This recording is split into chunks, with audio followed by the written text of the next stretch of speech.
नमस्कार, प्रणाम दोस्तों। मैं सुमित सिंह आप सभी के यूट्यूब चैनल क्राइम अनोखा में हार्दिक स्वागत करता हूं। दोस्तों, उम्मीद करता हूं आप सब अच्छे होंगे।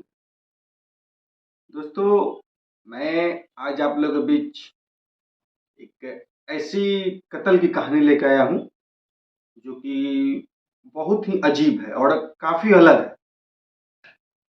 आइए आप लोगों के बीच कहानी प्रस्तुत करते हैं।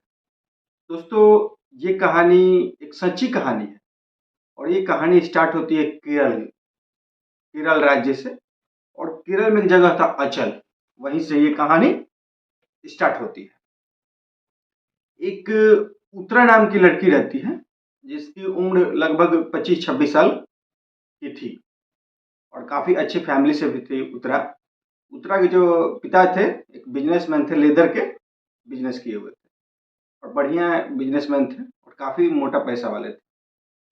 और वो उत्तरा के माता पिता उत्तरा की शादी के लिए एक मैट्रिमोनियल साइट पे इश्तेहार जारी करते हैं और उसमें वो अपनी बेटी की डिटेल्स देते हैं।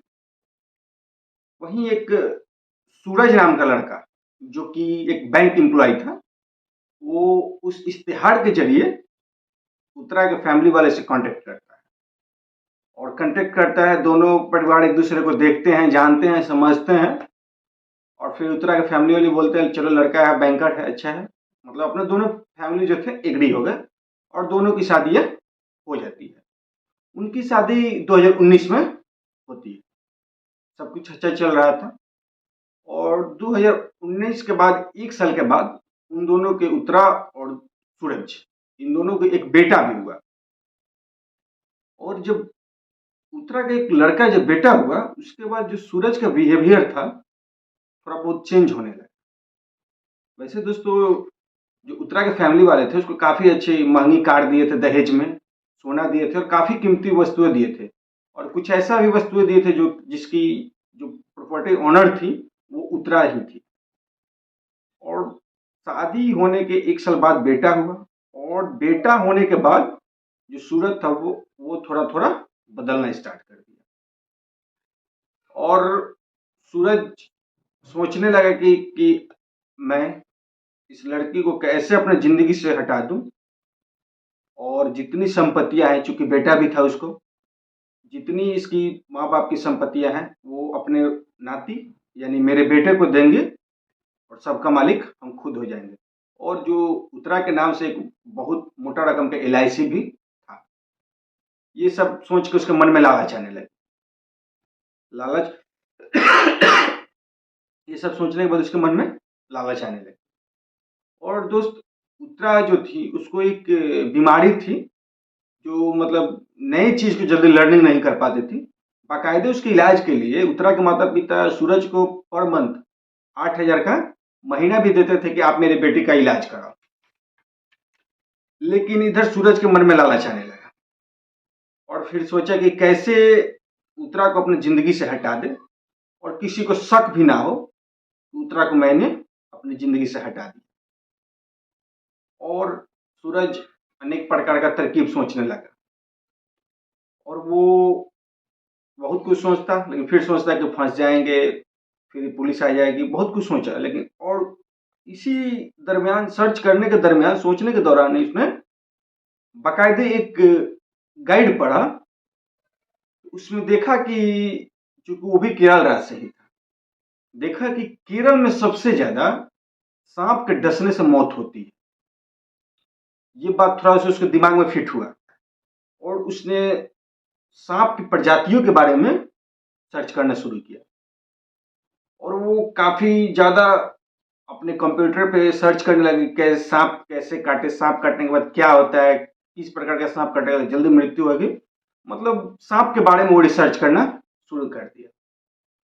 और वही रिसर्च, सांप के रिसर्च करने के दौरान उसने एक सुरेश नाम के सपेड़ा से कांटेक्ट किया और सुरेश से कांटेक्ट करने के बाद उसने बाकायदे 10,000 रुपया में उससे एक सांप लिया और सांप को लेकर उसने अपने घर आया। अपने घर आया सांप को लेकर और उत्तरा के साथ वो खाना पीना खाता है और और उसके साथ सोता है। और सोने के बाद उत्तरा सो जाती है और जो सूरज था वो उस सांप को प्लास्टिक का जार से निकालता है और उत्तरा के शरीर पे फेंक देता है। उत्तरा के शरीर पे सांप को फेंकता है वो, और उत्तरा ये चीज देखती है, चिल्लाने शुरू कर देती है। तो सूरज वहीं पे सोया हुआ था, वो आनंद फानंद में उसको हॉस्पिटल ले जाता है और लगभग दोस्तों 44 दिन उसकी हॉस्पिटल में इलाज चली थी। बाकायदे 45वां दिन हॉस्पिटल ने उसको रिलीज किया और वो अपने मायके आ गई, अपने माता पिता के घर हॉस्पिटल से आ गई। क्योंकि सुरेश अकेला था, इसलिए सॉरी जो उसका हस्बैंड था वो अकेला था, उसको केयर सही से कर नहीं पाता था, बैंक एम्प्लॉय भी था, बैंक आना जाना था, ड्यूटी का कॉल था, इसलिए जो उसके माता पिता थे, उत्तरा के माता पिता, वो उसको अपने बेटी को लेकर अपने यहाँ चल जाते हैं और फिर ऐसे ही चलने लगता है।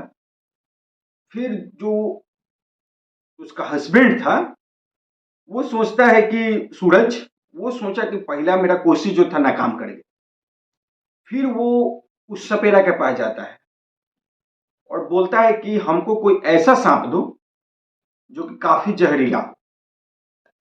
तो उस वक्त दोबारा में सुरेश ने उसको लगभग 15,000 रुपये में एक तंदुरुस्त कोबरा दिया और वो कोबरा को लेकर एक प्लास्टिक के जार में रख लेता है और प्लास्टिक के जार के ऊपर इर्द गिर्द उसमें होल कर देता है ताकि सांप जो है सांस ले सके, उसके दम ना घुटे।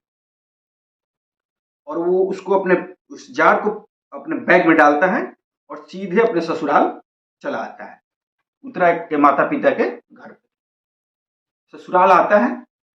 और ससुराल आने के बाद वो आराम से अपने फैमिली के साथ खाता है, पीता है, बाकायदे उत्तरा के साथ रूम में सोता भी है।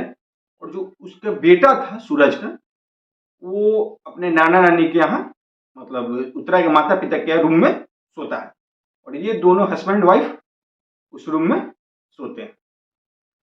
और ये जब सो जाते हैं तो सूरज जो था रात को उठता है, अपना बैग खोलकर उस जार से सांप को निकालता है और उत्तरा के शरीर के ऊपर छोड़ देता है। उत्तरा के शरीर के ऊपर जब छोड़ता है, पहला बार सांप उसको नहीं डसता है, बल्कि उसके शरीर से उतर के सांप नीचे की ओर इधर उधर किसी कॉर्नर में जाने के लिए सोचता है। लेकिन चूंकि वो दूसरा बार, उसकी पहली जो साजिश थी नाकाम हो गई थी, इसलिए उसने दूसरा बार बाकायदे सपेरा से जो स्नेक स्टिक होती है, स्पेशल स्टिक जो सांप को पकड़ती है, वो लेके भी आया हुआ था। फिर उसने उस स्टिक के मदद से उस सांप को दोबारा कैच किया और कैच करने के बाद फिर उत्तरा के शरीर के ऊपर सेकेंड बार भी छोड़ा, लेकिन सांप फिर पहले बार की ही तरह किया, उसके शरीर पर चढ़ा लेकिन हट गया, काटा नहीं, डसा नहीं। फिर उसने तीसरा बार सांप की जो गर्दन थी उसके माउथ के पास, उसको उसने अपने हैंड से पकड़ लिया, क्योंकि वो एक्सपर्ट से जो सपेरा था उससे ट्रेनिंग लिया था, और उसको सांप को गर्दन के पास से पकड़ लिया और उत्तरा के दाहिने हाथ के पास ले जाकर उसने उसे सांप से डसवा दिया। और डसवा दिया जब, और उसके बाद उस सांप को उसने जिस जार में लाया था उस जार में रखकर ढक्कन को बंद कर दिया। क्योंकि दोस्तों कब आपको बात बता दूं, वो जिस दिन 7 मई को वो अपने ससुराल गया हुआ था, 7 मई 2021 को, जब अपने ससुराल 22 को, तो उसने अपनी वाइफ को जूस में बेहोशी की दवा दे दी थी, इसलिए बोले तो बेहोशी का आलम उठाकर उसने सांप से डसवा दिया अपनी बीवी को। फिर जब सुबह होती है तो सूरज रूम से निकल के बाहर टहलने लग जाता है। तो फिर उत्तरा की जो माँ थी वो आवाज देती है उत्तरा को, लेकिन उत्तरा बोलती नहीं। फिर बाकायदे वो रूम में जाती हैं और उत्तरा का शरीर को हिला डुला कर देखती हैं, लेकिन उत्तरा कोई एक्टिविटी नहीं करती। तो जो उसकी मम्मी थी, माँ थी, वो आवाज देने लगती है, चिल्लाने लगती है। तब तक जितने लोग थे फैमिली मेंबर सब आते हैं और बोलते हैं कि क्या हुआ, तो उत्तरा कुछ बोल नहीं रही है। दरफर में वो लोग उठते हैं और हॉस्पिटल में उत्तरा को लेकर जाते हैं। जब उत्तरा दोस्तों हॉस्पिटल में जाती है तो डॉक्टर उसको मृत घोषित कर देते हैं। और मृत घोषित करने के बाद डॉक्टर उसके पूरे शरीर को देखते हैं कि कहीं कोई जख्म वगैरह, तो देखते हैं कि दाहिने हाथ पे 2-3 बाइट था, जो कि स्नेक बाइट था। तो थोड़ा सा डॉक्टर को शक हुआ और उसने पुलिस को इन्फॉर्म कर दिया।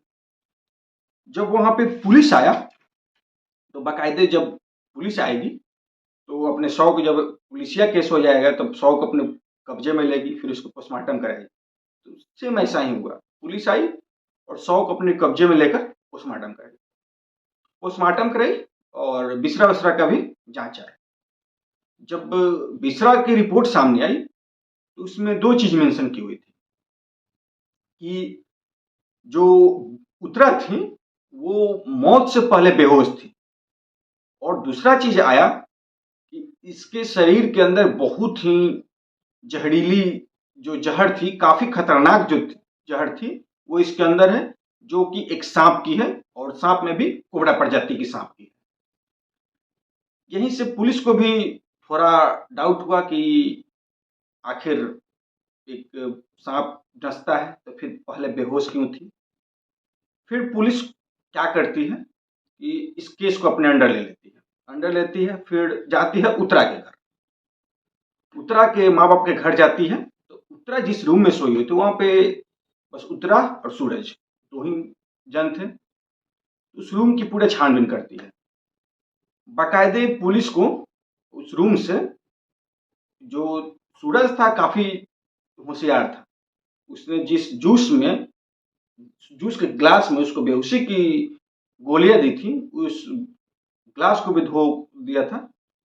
और ऐसे कुछ सबूत मिल नहीं रहा था, लेकिन पुलिस को जो जार जिस जिस जार में सांप रख के लाया था सूरज, वो जार बरामद हो गया। और उस जार पे दोस्तों सूरज के जो फिंगरप्रिंट थे, जार पकड़ा हुआ था तो उसका फिंगरप्रिंट उस पर उतरे हुए भी थे। और फिर पुलिस को घर के ही प्रांगण से उस सांप की भी, जो सांप डसा था उसकी लाश प्राप्त होती है। उसको भी मार के सूरज ने सांप को भी फेंक दिया था, ताकि अगर पुलिस भी आए तो देखे कि हाँ काटा है सांप, तो कोई मार दिया विरोधी। तो सांप को भी पुलिस अपने अंडर ले लेती है। और फिर पुलिस सूरज को उठाती है। सूरज को जब पुलिस उठाती है तो सूरज लगातार ये चीज को मना करता है कि नहीं, मैंने ऐसा कुछ नहीं किया, मैं अपनी बीवी को क्यों मारूंगा, बहुत प्यार करता था। और पुलिस इस पे उसकी बात तो सुनी, लेकिन पुलिस को पूरा शक था कि इसी ने अपनी पत्नी का कत्ल किया है। और उस पर पुलिस के जो डीजीपी थे मिस्टर लोकनाथ बेहड़ा जी थे, वो बोलते हैं कि पुलिस विभाग को कि आपके पास अगर कोई ठोस सबूत नहीं है तब तक आप कैसे गिरफ्तार कर सकते हैं। और दोस्तों एक बात बता दूं, जो सूरज था उन्हें पूरी कॉल डिटेल्स डिलीट कर दिया था। और पुलिस ने जब उसे जांच शुरू किया ना, तो उसका जो कॉल डिटेल्स डिलीट किया था उसको रिट्राइट भी किया था। और जब पुलिस को सबूत ढूंढने की नौबत आई, पुलिस ने बाकायदे जांच करना शुरू कर दी। और जब जांच शुरू की तो उसके जो बताया मैंने, उसकी डिलीट सभी चीज़ों को रिट्रीट किया। और फिर जब उसमें से एक सपेरा का नंबर मिला जो कि सुरेश था, और उस सपेरे को नंबर को पुलिस ने उठाया और उस सपेरे से कांटेक्ट किया। जब सपेरे से कांटेक्ट किया तो जो सपेरा था बोला कि हाँ, हमसे एक आदमी इतना दिन पहले सांप खरीद के ले गया है। और जो कोबरा की जो मृत कोबरा था उसको जब पुलिस ने दिखाया था, बोले कि हाँ यही कोबरा है। और उसने बताया सुरेश, मैंने सूरज को 15,000 में ये कोबरा दिया हुआ था। फिर पुलिस को यहाँ से थोड़ा सा पैर मजबूत होता है और पुलिस फिर सूरज के घर जाती है और वहां पे जाकर उसके कंप्यूटर के हार्ड डिस्क अपने अंदर लेती है। जब हार्ड डिस्क अंदर लेती है अपने, उसमें जांच करती है तो देखती है कि सूरज लगातार 3-4 महीने से वो केवल यही यूट्यूब पे सर्च कर रहा था कि सांप के काटने से क्या होता है, सांप कैसे काटा तो मौत होता है, मतलब सांप स्नेक बाइट को लेकर ही वो सर्च करते रहता था। पुलिस को दिमाग में खटका कि सूरज तो क्योंकि उगाही कर नहीं रहा था कि मैंने कत्ल किया। पुलिस भी सोचा कि एक सांप के डसने से उसकी मौत हो गई, और ये इंसान सांप के बारे में इस काटने से कैसे मौत होता है, कैसे सांप को पकड़े, यही सब सर्च कर रहा लगातार 3-4 महीने से। तो फिर आखिर माजरा क्या है? फिर जो एक्सपर्ट, पुलिस ने कुछ एक्सपर्ट को बुलाया।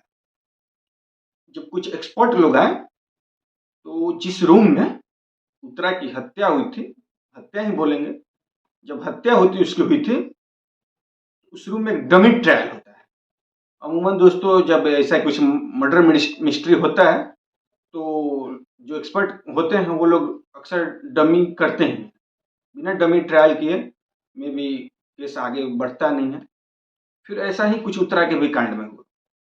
कुछ एक्सपर्ट लोग आए और डमी ट्रायल किए उसी बेड पे, सेम जिस रात को लगभग जितने बजे करीब उसने उत्तरा को डसवाया था, उतना ही रात को उस रूम में गए और एक डमी बॉडी रखें और अमूमन कुछ मांस का टुकड़ा भी रखें, और जो एक सपेरा था सुरेश, उसको भी ले जाते हैं साथ में ताकि वो सांप को कंट्रोल कर सके, और एक डमी बॉडी के ऊपर उस कोबरा को छोड़ते हैं। एक बार छोड़ते हैं, कोबरा उतर के चली जाता है लेकिन डसता नहीं। फिर दूसरा बार भी छोड़ते हैं, फिर कोबरा डसता नहीं है, बॉडी से उतर के चल जाता है। फिर तीसरा बार भी वो कोबरा को डकते हैं लेकिन कोबरा डसता नहीं। तो फिर जो सपेरा था उसकी गर्दन पकड़ ली सांप की, कोबरा की, और जाके मांस के जो टुकड़ा भी साइड में रखा हुआ था वहां पे छोड़ा, तो कोबरा ने अपना अपना डंक मारा, अपना डस दी। ये देखने के बाद डमी एंड हो गया। और जो एक्सपर्ट को डमी किए थे उसमें 2 रिपोर्ट दी। इस रिपोर्ट में 2 चीज थी। इसमें थी कि एक कोबरा ऐसी प्रजाति है जो रात में अमूमन लेजी हो जाता है, और दूसरा कि कोबरा तब तक किसी के ऊपर अटैक नहीं करता है जब तक आप उसको छेड़े नहीं, आप उसको परेशान न करें। ये चीज पुलिस को एक्सपर्ट सौंप देते हैं और पुलिस इस चीज को आगे ले जाती है, और लगभग 1000 पन्ना का इसमें चार्जशीट भी दाखिल होता है, और कोर्ट के सामने ये चीज सारी दलीलें, केरल लोअर कोर्ट के सामने सारी दलीलें पेश की जाती हैं। उसमें पेश की जाती हैं जो रिपोर्ट थी एक्सपर्ट लोगों की कि कोबरा रात को अमूमन लेजी हो जाता है, और दूसरा कि जब तक आप उसको छेड़े नहीं तब तक वो आपको डसेगा नहीं, और तीसरा चीज दोस्तों था कि जो उत्तरा जिस रूम में सोई थी उस रूम में अमूमन खिड़कियां हर रूम में होती है, लेकिन उस रूम में, उत्तरा के रूम में कोई खिड़कियां नहीं थी, और दरवाजा जो था, दरवाजा भी ऐसा कुछ नहीं था कि उसके अंदर गैप आ जाए और उसमें कोबरा घुस जाए। कोबरा चूंकि तंदुरुस्त था, हेल्दी था वो, ये चीज भी रिपोर्ट, ये सब मतलब लगभग सारी चीजें, एक डीएनए की रिपोर्ट भी रखी गई जो कि डीएनए हुई थी कोबरा की और उस बीज की, तो वो चीज भी रखी गई सामने। और कुल बोले तो मतलब एक सांप का पूरा बिहेवियर, पूरा कुंडली एक कत्ल में रखा गया कोर्ट के सामने। जब केरल हाई कोर्ट के सामने ये सब बातें आई तो उस पे जो न्यायाधीश थे तो काफी इसको गहन किए, और उसने बहुत ही एक ऐतिहासिक फैसला सुनाया, जो कि फैसला वो सितंबर 2022 में एक बहुत ऐतिहासिक फैसला आया।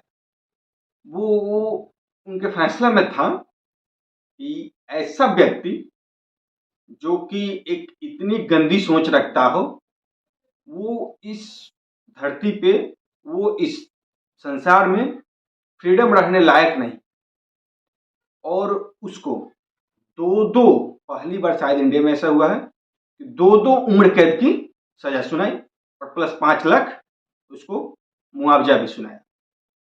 और दोस्तों लगभग 2 उम्र कैद का मतलब आजीवन वो 4 दीवारी के सलाखों के पीछे ही रहेगा वो।